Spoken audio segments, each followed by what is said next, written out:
ഒരു കാർഡിയോളജിസ്റ്റ് സംബന്ധിച്ചോളം ഏറ്റവും സന്തോഷം ഉണ്ടാക്കുന്നതും ഏറ്റവും ജീവദായകമായ കാര്യം എന്ന് വെച്ചാൽ പ്രൈമറി ആൻജിയോപ്ലാസ്റ്റി എന്ന് പറയും. അതായത് ഹൃദയാഘാതം വന്ന വ്യക്തിയെ ഒരു ആൻജിയോപ്ലാസ്റ്റി വഴി ജീവിതത്തിലേക്ക് മടക്കിക്കൊണ്ടുവരിക. ഇത്രയും സന്തോഷമുള്ള കാര്യം വേറെയില്ല. അത് രാത്രി 2 മണിക്കായിരിക്കാം, 3 മണിക്കായിരിക്കാം, ശനിയാഴ്ച ആയിരിക്കും, ഞായറാഴ്ച ആയിരിക്കും, നമ്മൾ കുടുംബത്തോടെ കൂടെ ചേർന്നിരിക്കുന്ന സമയത്തായിരിക്കാം. പക്ഷേ അവിടെ നല്ല ഓടി വന്ന് ആ പേഷ്യൻ്റെ ജീവൻ രക്ഷിക്കുണ്ടാവുന്ന സന്തോഷം എന്ന് പറഞ്ഞറിയിക്കാൻ പറ്റുന്ന കാര്യമാണ്.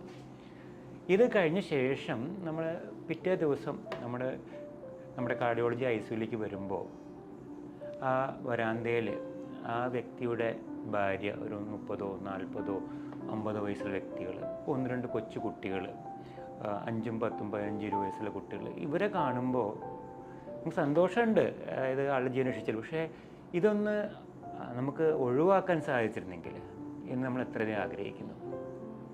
ഞാൻ ഡോക്ടർ സുരേഷ് ഡേവിസ്, രാജഗിരി ഹോസ്പിറ്റലിലെ സീനിയർ കൺസൾട്ടൻറ്റ് കാർഡിയോളജിസ്റ്റാണ്. ഞാൻ നിങ്ങളോട് സംസാരിക്കാൻ ആഗ്രഹിക്കുന്നത് ഹൃദയാഘാതം എങ്ങനെ നമുക്ക് തടയാൻ സാധിക്കും.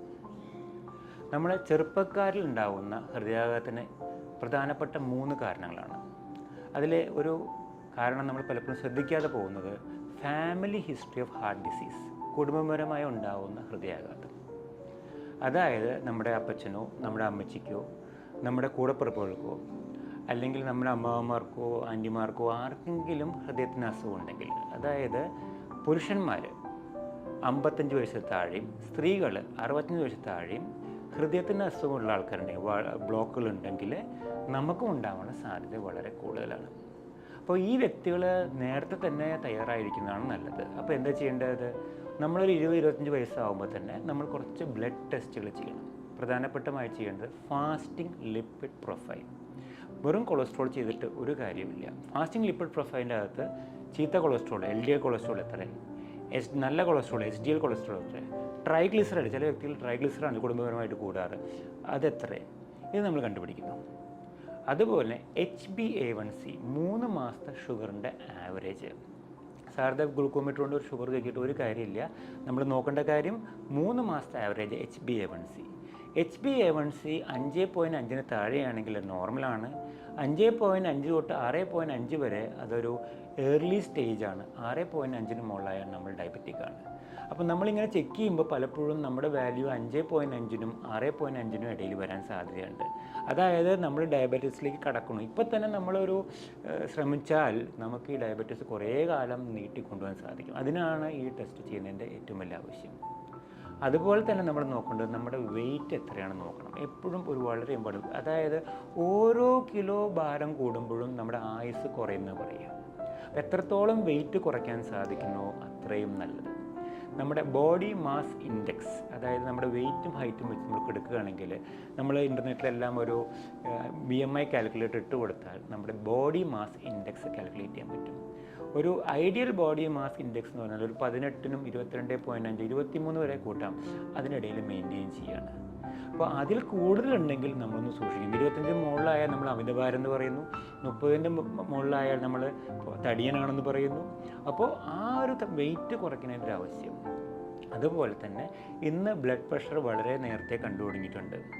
20-25 വയസ്സുള്ള കുട്ടികളാണ് ബ്ലഡ് പ്രഷർ കാണുന്നത്. അപ്പോൾ നമ്മളൊരു BP ചെക്ക് ചെയ്യണം. അപ്പോൾ ഒരു യങ് പേഷ്യൻ്റ് ചെയ്യുന്ന കാര്യങ്ങൾ ഈ പറഞ്ഞ ബ്ലഡ് ടെസ്റ്റുകൾ, ബ്ലഡ് പ്രഷർ നോക്കുക, വെയിറ്റ് നോക്കുക. ഇനി അടുത്തൊരു വലിയ കാരണം, ഈ ചെറുപ്പത്തിൽ അറ്റാക്ക് ഉണ്ടാകുന്ന കാരണം സ്മോക്കിംഗ് ആണ്. പണ്ട് കാലത്ത് സ്മോക്കിംഗ് ഒരു വലിയ കാര്യമായിട്ടാണ് കൂട്ടിയിരുന്നത്. കാരണം നമ്മൾ സിനിമകൾ കാണുമ്പോഴും അല്ലെങ്കിൽ നടന്മാർ വലിക്കണു, എല്ലാവരും വലിക്കണു, കോളേജിൽ എല്ലാവരും വലിക്കണു, ആ ഒരു കാലഘട്ടമായിരുന്നു. പക്ഷേ അത് കഴിഞ്ഞൊരു 30 കൊല്ലം കൊണ്ട് കുറേ കുറഞ്ഞു. കാരണം ഇന്ന് കാലത്ത് ഇപ്പോൾ കുറച്ച് കാലങ്ങളായിട്ടൊക്കെ പറയുകയാണെങ്കിൽ വലിക്കുന്ന ആൺകുട്ടി എന്ന് പറഞ്ഞാൽ പെൺകുട്ടികൾ കല്യാണം കഴിക്കാൻ പോലും തയ്യാറല്ല. കാരണം അവർക്കറിയാം ഇതിന് ഇത്ര ആയുസുള്ളൂ എന്നുള്ളത്. പക്ഷേ ഇപ്പോൾ ഒരു ചെറിയ സ്മോക്കിങ്ങിലേക്കും ആൽക്കഹോളിലേക്കും ട്രെൻഡുകൾ നമ്മുടെ സിനിമകളിൽ വന്നു തുടങ്ങിയിട്ടുണ്ട്. ഇപ്പോൾ പുതിയ കുറേ സിനിമകൾ കാണുമ്പോൾ കുട്ടികളിലൊക്കെ ആൽക്കഹോളും സ്മോക്കിങ്ങൊക്കെ ഒരു കോമണായ കാര്യമാണ് ചിന്ത മടക്കിക്കൊണ്ടത്. അപ്പോൾ ഇതൊരു ഡേഞ്ചറസ് ആയ കാര്യമാണ്. സ്മോക്കിംഗ് ചെറുപ്പകാലത്ത് ഹൃദയാഘാതം, സ്ട്രോക്കുകൾ വരുത്തുന്നു. ഒരു മധ്യവയസ്കനാകുമ്പോൾ നമുക്ക് ക്യാൻസർ ഉണ്ടാകുന്നു. ഇനി ഇതെല്ലാം നമ്മൾ കടന്നു പോയാലും വയസ്സാവുമ്പോൾ ചുമച്ച് ഒരു ഗതികെട്ട അവസ്ഥയിൽ മരിക്കേണ്ട അവസ്ഥ വരുന്നത്. അപ്പോൾ അവരെന്നും ചോദിക്കുക ഡോക്ടറെ എന്തെങ്കിലും ചെയ്യുമെന്ന് പറയും. നമുക്ക് ഒന്നും ചെയ്യാൻ സാധിക്കാത്ത, കാരണം ലങ്സ് മുഴുവൻ വലിച്ച് അത് കളഞ്ഞു കഴിഞ്ഞു. അപ്പോൾ പുകവലി നിർത്തുക വഴിയുള്ളൂ, അത് കുറയ്ക്കാൻ സാധിക്കില്ല. ഒരാൾക്ക് പോലും ഒരു ഫുൾ സ്റ്റോപ്പ് ഇട്ടാൽ മാത്രമേ ഈ പുകവലി നിർത്താൻ സാധിക്കുള്ളൂ. അല്ലാണ്ട് നമ്മൾ കുറച്ച് നിർത്തുക എന്നുള്ള ഇമ്പോസിബിൾ ആയിട്ടുള്ള കാര്യമാണ്. അതേപോലെ തന്നെ ഇന്ന് 2 അസുഖങ്ങളാണ് ഏറ്റവും കൂടുതലായിട്ട് നമ്മുടെ സമൂഹത്തിൽ കണ്ടുവരുന്നത്. ഒന്ന് ഷുഗറാണ്, പ്രമേഹം. രണ്ടാമത്തത് ക്യാൻസറാണ്. പ്രമേഹമുള്ള ആൾക്കാർക്ക് ഹാർട്ടിന് അസുഖം വരാനുള്ള സാധ്യത വളരെ കൂടുതലാണ്. ഇപ്പോൾ ഞങ്ങളുടെ ICUയിൽ ചെന്ന് കഴിഞ്ഞാൽ, ഇപ്പോൾ 20 പേരുടെ ICU ഞങ്ങൾക്കുള്ളത്, അതിൽ 12 പേരെങ്കിലും പ്രമേഹ രോഗികളായിരിക്കും. ഈ പ്രമേഹ രോഗികളിൽ മൾട്ടിപ്പിൾ ബ്ലോക്ക് ഉണ്ടാവാനും ഹാർട്ടിന് പമ്പിങ് കുറയാനും കോംപ്ലിക്കേഷൻസ് ഉണ്ടാവാൻ സാധ്യത കൂടുതൽ. അവർക്ക് പലർക്കും വേദന അനുഭവപ്പെടില്ല, അവർക്ക് കിതപ്പായിട്ടും ശ്വാസമുട്ടായിട്ടും ക്ഷീണമായിട്ടും ഹൃദയാഘാതങ്ങൾ വരാറുണ്ട്. അപ്പോൾ പ്രമേഹമാണ് അടുത്ത് സൂക്ഷിക്കേണ്ട കാര്യം. ഒരു പ്രമേഹ രോഗി ആളുടെ HbA1c, ഞാൻ ഇന്നും പറയുന്ന വാക്ക് HbA1c, ഒരു 7നും 7.5 ഇടയിൽ മെയിൻറ്റെയിൻ ചെയ്യണം.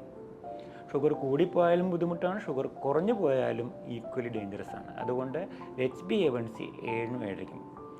അതുപോലെ മനസ്സിലാക്കേണ്ട, ഒരു പ്രമേഹ രോഗിക്ക് രക്തസമ്മർദ്ദം ഉണ്ടാകാനുള്ള സാധ്യതയും വളരെ കൂടുതലാണ്. അതുകൊണ്ട് ബ്ലഡ് പ്രഷർ ചെക്ക് ചെയ്യുകയും ഒരു 130/80 ബ്ലഡ് പ്രഷറിൽ മെയിൻറ്റെയിൻ ചെയ്യാൻ സാധിക്കണം.